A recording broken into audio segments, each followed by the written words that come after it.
Ano pong meron dun? May ambush interview dun sa anti-crime, sir. Paano kasi? Nahuli yung head security nila for attempted murder. Case number 23983, People of the Philippines versus Argus Salazar. Sir Victor, ano pong masasabi niyo sa ipinataw na kaso sa head ng security niyo? Sa ngayon, hindi ko pa nakakausap si Argus. Wala pa ako ng buong detalye ng kaso. Pero di ba pinsan niyo siya? Talaga bang wala kayong alam sa mga ginagawa niya? Yes, inaamin ko, pinsan ko siya. Hindi ko na kailangan pampantayan kung anong ginagawa niya. Masakit sa kalooban ko na malaman namin na nagawa siyang ganito. Hindi ko alam kung bakit.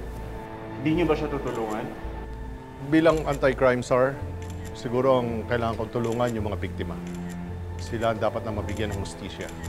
Kahit na sabihin na pinsan ko pa siya. Kung ganon, isusuko mo rin ba yung asawa mo alang-alang sa hustisya? Ano pong ibig niyong sabihin? Kung hustisya para sa lahat, ang sinasabi ni Rendon Victor, kailangan niyang ipakulong ang asawa niya. Dahil si Scarlett Victor ang nagpasunog ng Sitio Liwanag.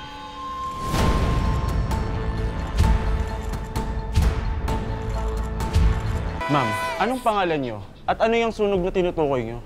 Ako si Maria Asuncion. At nakatira kami sa Sitio Liwanag na ipinasunog ni Scarlett. That's a blatant lie. Dinitinay niyo po ang sinasabi niya? Yes, of course. At kayong mga reporter, hindi dapat kayo nagpapaniwala agad sa mga paratang ng kung sino-sino lang dyan. Kini-question namin ang mga paratang niya. Yun ang trabaho namin. Yung sunog sa Sitio Liwanag 3 years ago, yun ang tinutukoy mo. Di ba sarado na ang kaso na yun? Meron ang umako nun. Yes. Pero hindi nakulong yung totoong nagpautos. Anong pruweba niyo? Ako. Ako ang pruweba. Rinig na rinig ko yung mga tauhan ni Scarlett na nagre-report sa kanya. Pero hinabol nila ako. Gusto nila akong patahimikin pero hindi sila nagtagumpay. Bakit ngayon lang ho kayo nagsalita? Ma'am, paano ko kami magsasalita? Etong mga Victor na to, tinago yung nanay ko sa ospital.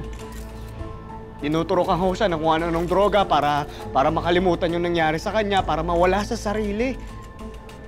At dahil doon, naapektuhan ang isip ni Maying. Mabuti na nakatakas siya. Kung hindi, doon pa siya mamamatay sa ospital.